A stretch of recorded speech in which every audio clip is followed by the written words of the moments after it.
안녕하십니까. 스마트 재테크 TV입니다.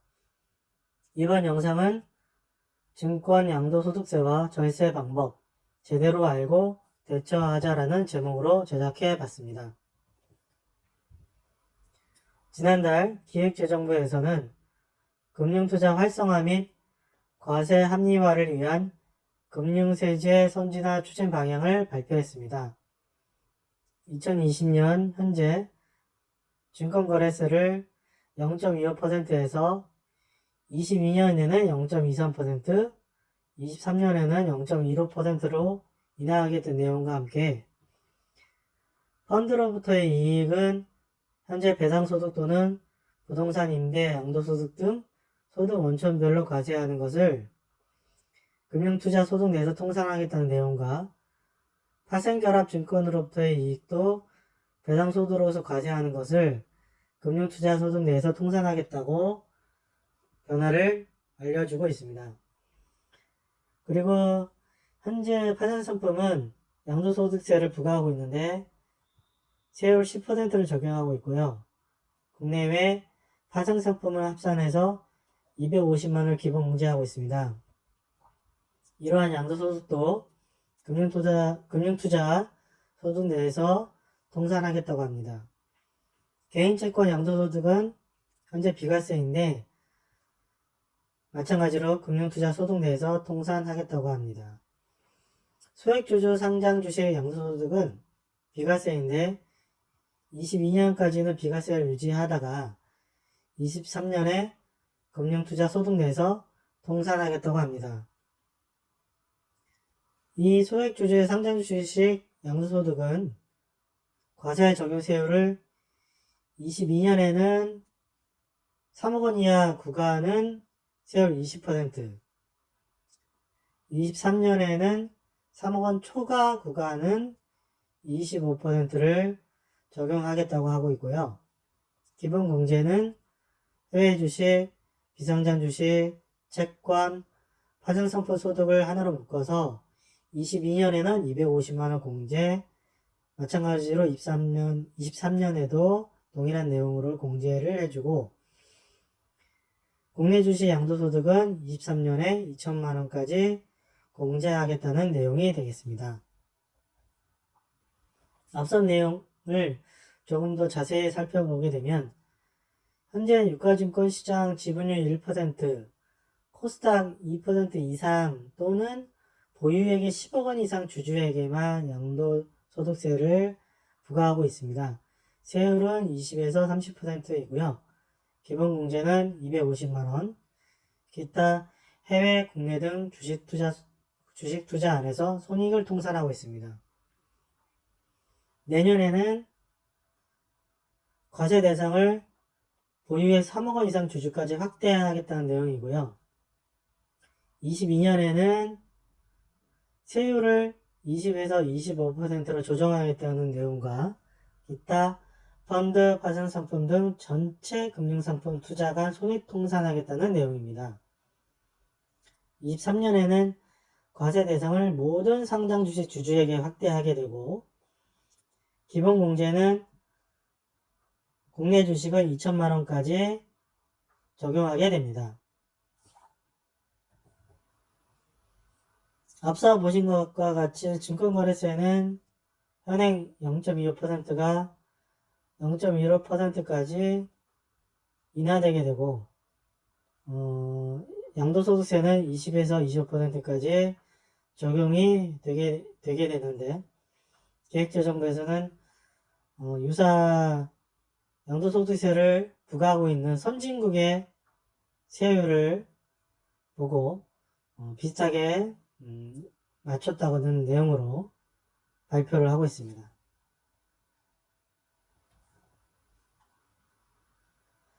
그러면 23년부터 모든 주주에게 양도소득세를 부과하게 되면 대규모 매도가 발생할 것이 아니냐 그런 우려가 있어서 기획재정부에서는 이러한 것을 대비해서 주식 의제 취득 시기를 도입하게 됩니다.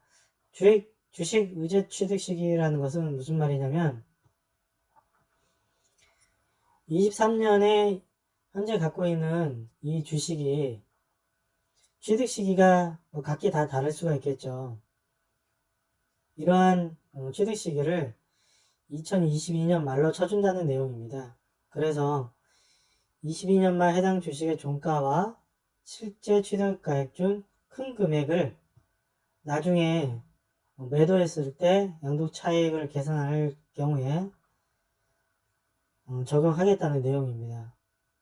손실 금액은 향후 3년 내에 발생한 금융투자 소득에서 공제가 가능하다고 합니다.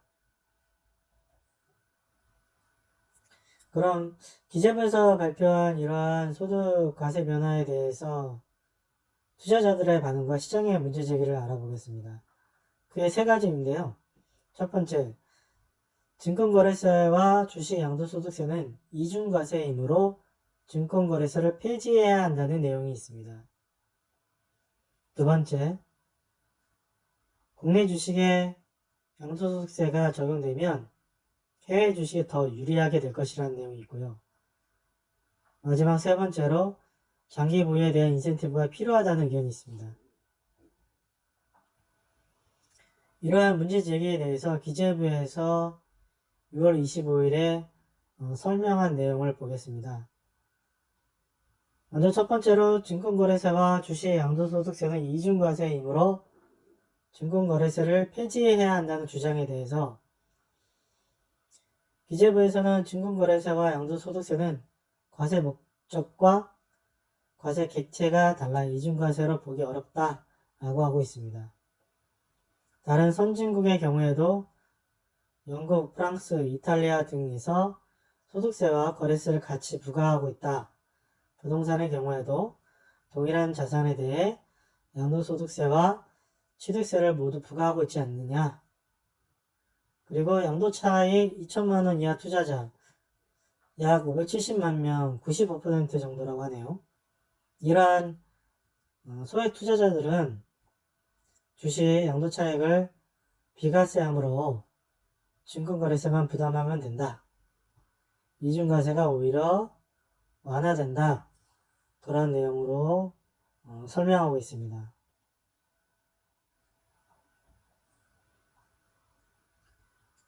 그리고 양도차익 2천만원 초과 고소득자에 한해 동시에 부과되는 것이며 이 경우 주식 양도소득세 계산 시 증권거래세도 필요경비를 공제해준다고 하네요.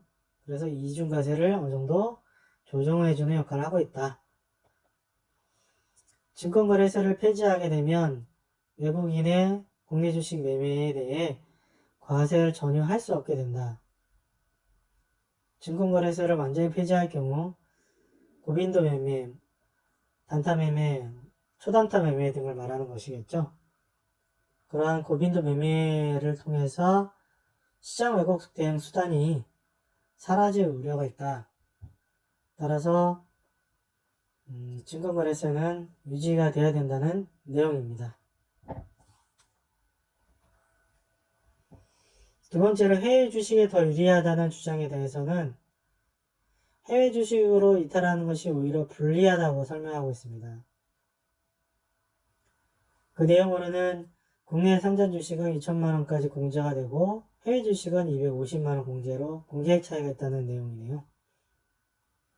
그리고 해외 주식은 추가적으로 환전 수수료라든가 해외 증권 수수료를 부담해야 하기 때문에 거래세보다 부담이 더 클 수 있다 라는 내용입니다. 그리고 양도소득세를 부과하면서 거래세가 우리나라보다 높은 국가도 존재한다 라고 설명하고 있습니다. 장기 보유에 대한 인센티브가 필요하다는 주장에 대해서는 금융투자소득은 부동산 양도소득과 어떤 체계라든가 특성이 달라서 장기 보유에 대한 인센티브가 불필요하다고 하고 있습니다. 부동산은 인플레이션을 감안해서 장기 보유 우대가 필요하지만 금융자산은 인플레이션 요소가 없어서 장기 보유 우대가 불필요하다는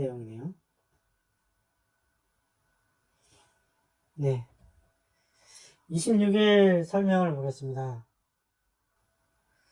국민일보 1면 6월 26일자 기사에 코로나19 호황으로 반짝 돈 벌었더니 정부가 세금으로 뜯어가나 라는 의견에 대해서 기획재정부에서는 근본 추진 방향은 손실 가능성이 있는 투자소득의 특성에 맞게 손익을 통산해주고 2월 공제를 3년을 도입하기 때문에 소득과세체계가 합리화 하려는 것이다 라고 하고 있습니다. 대주주가 아닌 소액투자자의 양도차익은 23년 이후 발생된 부분에 한해서 과세하므로 올해 발생한 양도차익은 이번 개편 방안과 무관하다라는 내용입니다. 두 번째로 조선일보 6월 26일자 기사에 주식을 팔 때마다 거래세를 내는데 왜 향후 차익에 대해서도 세금을 내야 하느냐? 아무리 세수가 부족하다고 해도 조세정에 어긋나는 조치를 취한 것을 받아들일 수 없다는 의견에 대한 내용입니다. 기재부에서는 주식 양도소득세와 증권거래세는 목적과 대상이 달라 이중과세가 아닙니다 라고 하고 있습니다. 주식 양도소득은 과세 형평을 제고하기 위한 것으로 필요경비, 손실을 공제한 소득이 과세 대상이고, 증권거래소는 재정수입뿐 아니라 단기의 고빈도 매매 억제 등 시장 교란 억제 행위 기능을 수행하며 거래 대금이 과세 대상입니다 라고 설명하고 있습니다. 주요 선진국에서도 양도소득세와 증권거래세를 동시에 부과하고 있다. 근본 개편안에 따라 양도소득세와 증권거래세를 함께 부담하는 투자자는 상위 5% 수준이다 라고 설명하고 있습니다.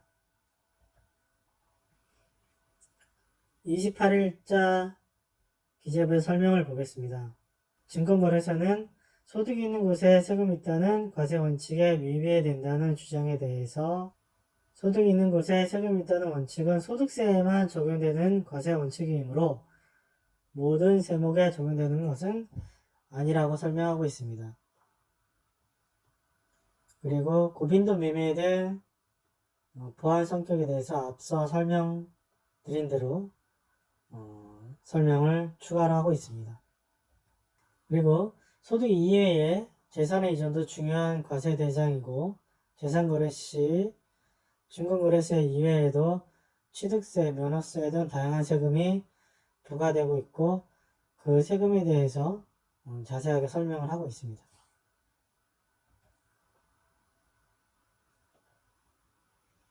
두 번째로 증권거래세를 찔끔 내리고 금융투자소득 세율 20% 부과 주장에 대해서는 증권거래세율과 금융투자소득세율은 부과되는 과세 표준이 달라 지체표현은 타당하지 않다.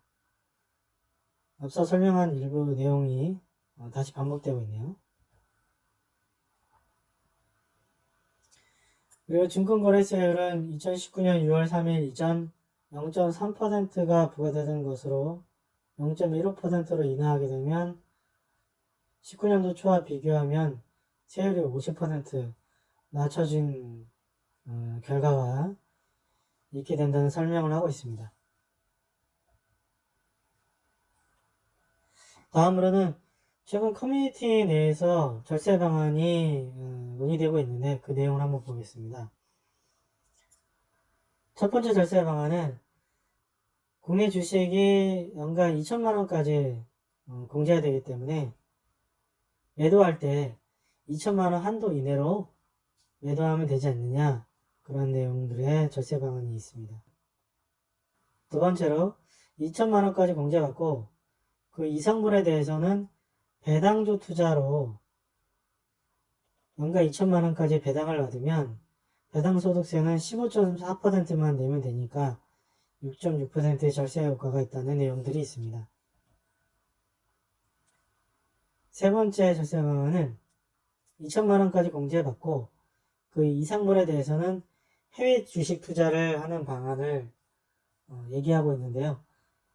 이 내용은 국내 주식 대비해서 해외 주식들이 고배당주가 많기 때문에 아무래도 수익이 더 많이 발생할 것이 아니냐, 그런 내용에서 나온 절세 방안인 것 같습니다. 네 번째는 평생 보유할 대형 우량주에 투자하자, 그런 내용도 있네요. 다섯 번째는 증여세가 10년마다 새로 이제 리셋이 됩니다. 그렇기 때문에 10년마다 증여 한도 내에서 가족들에게 증여 후 매도하는 방법이 되겠습니다. 배우자에게는 6억 원까지, 성인 자녀에게는 5천만 원까지 증여세는 이제 면제가 되겠죠. 마지막 여섯 번째로 1인 법인으로 주식 투자를 하자는 내용입니다. 법인은 연 2억 원 이하 소득 시 법인세가 11% 부과되기 때문에 세율이 상대적으로 낮죠. 그리고 차량구입비, 유지비 등 비용 처리가 가능하고 결승금은 10년 동안 2월 공제가 가능한 장점 등이 있기 때문입니다. 한겨레에 떠도는 이러한 절세 방안에 대해서 기재부에서 또 설명을 하고 있습니다. SBS 기사 내용인데요. 법인이 쌓은 이익을 개인이 실제로 가져올 경우 배당소득세를 내야 하기 때문에 법인 투자가 더 유리한 것은 아니라고 합니다. 이익을 개인의 호주머니를 가져오려면 약 15.4%에 해당하는 배당소득세를 추가로 부담해야 되기 때문인데요. 2억 원의 이익 시에 법인세 2천만원, 그리고 배당소득세 2,772만원을 합산해서 4,772만원을 부담해야 되는데, 차라리 개인이 투자할 때는 3,600만원을 내기 때문에 오히려 더 불리하다는 내용이 되겠습니다. 가족에게 증여하는 방식도 10년마다 이제 증여를 해야 되기 때문에 주식 가치가 하락할 가능성이 있고, 떨어지지 않는다고 해도 공제 한도가 축소될 수 있다고 합니다. 다음으로 정치권 분위기입니다. 증권거래소 개정안을 두고 현재 정부와 여야가 대립하는 양상을 보이고 있는데요. 기재부는 현행 0.25%를 22년부터 0.23%, 그리고 23년에는 0.25%로 인하한 다음에 결과적으로 유지하겠다는 최종 방안인데, 더불어민주당은 내년부터 0.24%, 22년에 18%, 23년에 0.12%, 24년에 0.06%, 그리고 25년에는 폐지하는 최종 방안을 내놓고 있습니다. 미래통합당도 마찬가지로 폐지하는 쪽으로 내놓고 있고, 인하 폭도 더 크네요. 그래서 기재부는 7월 7일에 금융세제 개편안에 대한 공청회를 열고 전문가들과 시장의 의견 수렴을 할 예정이라고 합니다. 의견 수렴 과정을 거친 뒤 최종 개편안을 7월 세법 개정에 담을 계획이라고 하는데, 아마도 논의 과정에서 변경이 있을 수 있을 것 같습니다. 이상으로 증권 양도소득세와 절세 방법 제대로 알고 대처하자라는 영상을 마치겠습니다. 이 영상이 조금이나마 도움이 되셨다면 구독과 좋아요 부탁드립니다. 모두가 스마트한 소비와 재테크로 여유로운 삶을 누리시길 바라는 스마트 재테크 TV였습니다. 시청해주셔서 대단히 감사합니다.